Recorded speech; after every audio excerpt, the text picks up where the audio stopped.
It's about starting over, and I just decided to tell you a story about when I first moved to Chicago, which was about 3 years ago now, or 3 years in September, so it's about 3.5 years.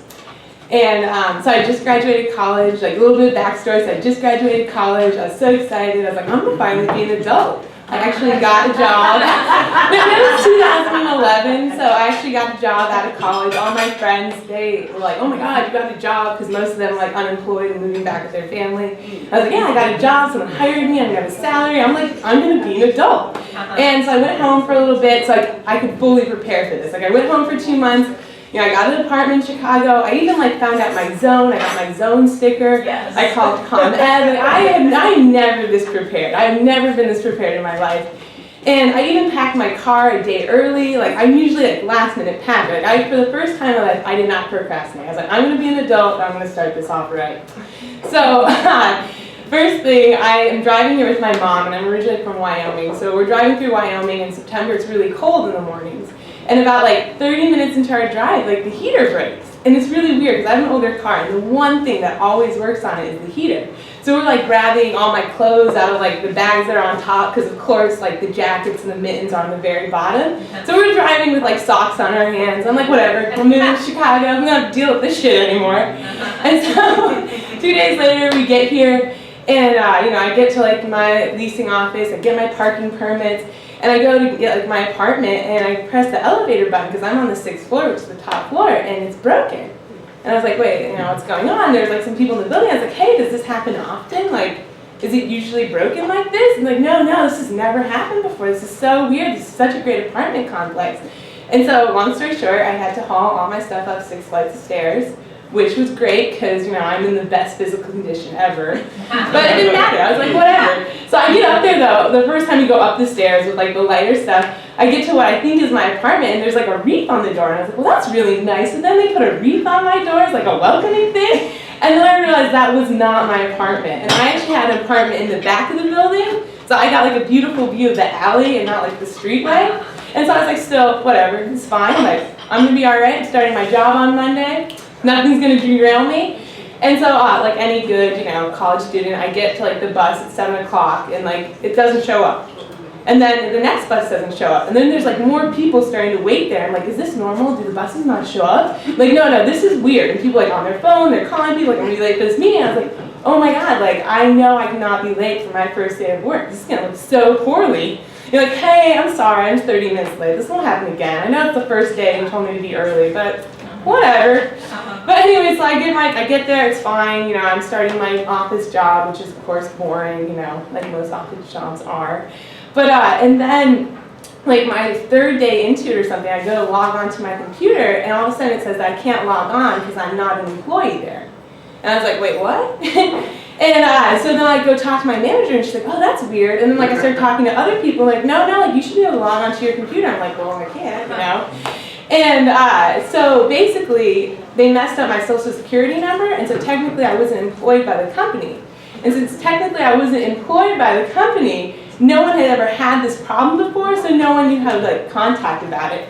So while all this was going on, they took like my relocation fee out of my bank account, they took like my first paycheck out of my bank account, my bus card didn't work anymore because that was linked with my job, and then, even better, and I didn't have insurance anymore. So I'm starting to like try to sort through all of this.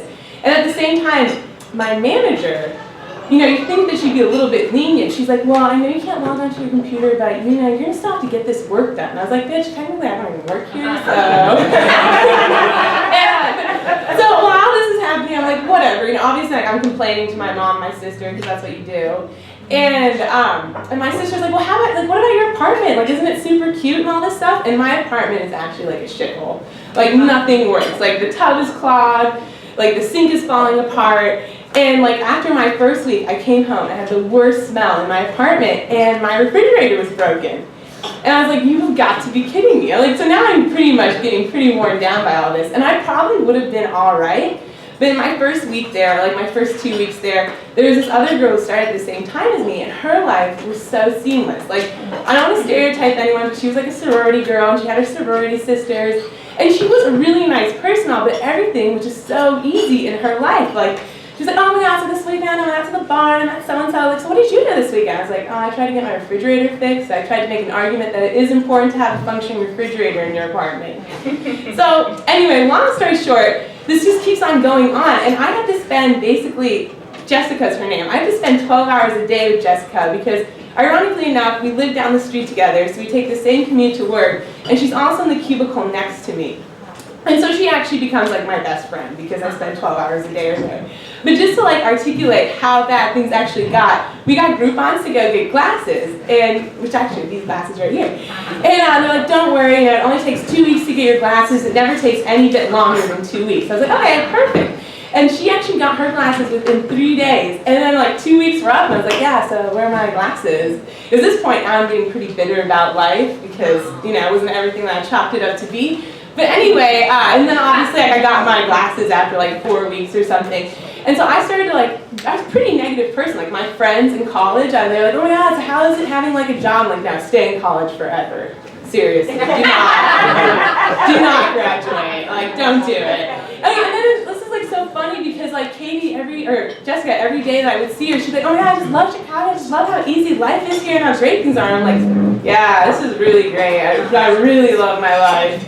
But so after all this happened, I decided, you know, I was like reading a lot of things on the internet about like how to be happy or whatever, because at this point I basically was like, I kind of just chalked out, I was like, maybe I'm just a really terrible person, and this is just karma, because it almost was more comforting than the idea that I was just that unlucky. And then so like the final straw was my electric bill, which I had signed up for ComEd way before I even moved here. You know, like right on my first day here, I said, hey, I'm moving to this apartment, it's me now. I realized I hadn't gotten an electric bill in a really long time, and all of a sudden I got this thing saying my electricity was going to be cut off. I was like, wait, I signed up for electric. So I went on like, you know, I called them, I was on hold forever, which that's one thing someone should prepare you for, is how long you will be on hold as an adult. Like, oh my God. But anyway, so they called me, I called them, and I was like, you know, I signed up for this. This is your guys' fault. And they were looking and like, you did sign up. And then the next day, someone else signed up for your electricity, and they canceled it. And I was like, what, are you kidding me? And I was like, well, don't you guys have some kind of like safeguards against this? This seems a little, you know, you think that you'd have some kind of passcode. Like, well, usually people don't sign up for other people's electricity. You know, they don't want to pay other people's stuff. And I was like, yeah, usually. And everyone kept on telling me, well, we've never had this happen before, so you don't know how to deal with it. We've never had this happen before. And then it was so funny because I was like, whatever, I'm just gonna keep on living, you know. So I bought like a Wii. I was like, okay, let me get a Wii, and at least I'm gonna like stay in shape with my Wii Fit. And my Wii broke. It had a manufacturing defect. And at this point, I was like, I cannot even make this shit up. Like, I returned it to Best Buy, and I was like, oh my gosh, you know that only like 0.01% of these have. Does this mean I need to end? Oh no. Okay. Anyway, so the story's almost over.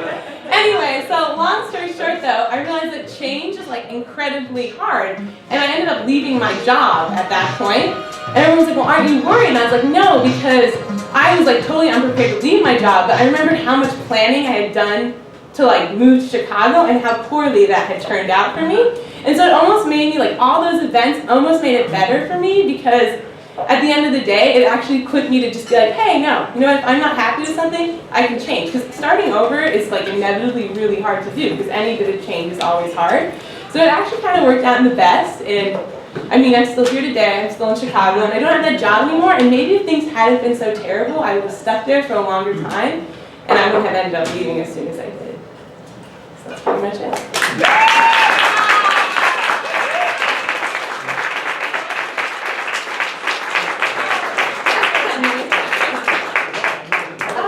How we tell people time's up. We never tell people time's up. Oh. I think they wanted you to dance a little or something. Oh. Why the music started. Oh, no. Well, okay, I kind of cut it short. But anyway. You got a little more to tell? Yeah, well, I guess. Go ahead,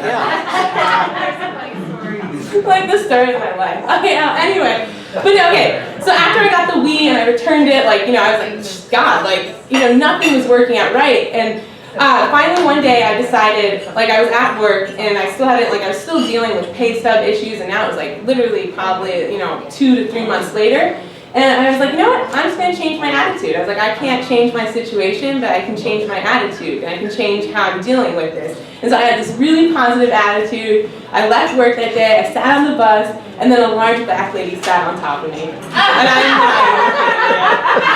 was like, I was sitting there, because it was like this tiny 2-seat, and there was not enough room. Like there was a guy over there. I was like, you are not, and there was other seats. There's other people she could have sat on, but she chose me. And so I was like sitting there all crammed up against the window, and I was like, I give up. Like I'm done. I'm over it. And then I was like nervous to make any other moves in my life because people were like, well, why don't you just leave your job? I was like, well, no, if I like start over again, it's gonna be even harder. Like I'm gonna have to start over electric somewhere else. Like I'm gonna have to deal with another broken elevator. I was just paralyzed. I was like, I can't even deal with like being an adult. Like I don't even know how I'm gonna do this for the rest of my life. And so I just was just like so hopeless about the whole entire situation. And after that, though, I stuck it out for a little bit longer. Jessica ended up getting a new job, which really helped me out because I didn't have to, deal with how. I mean, I don't want to sound like a mean person, but when your life's falling apart and someone else is always like, I just love how great everything's going, you're like, I want to die. So, but anyway, we're still friends, kind of. But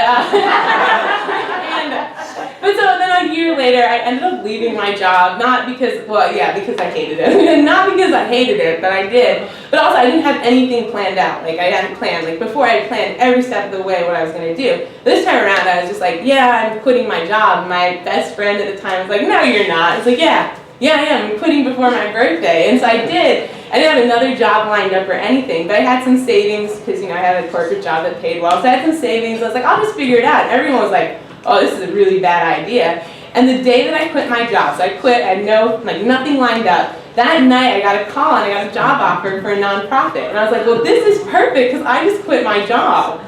And so then obviously it was like really hard starting a new job and everything. But like I said before when I thought I was ending my story, is that I realized like starting over is super hard no matter what you do and no matter like how much preparation you put into it.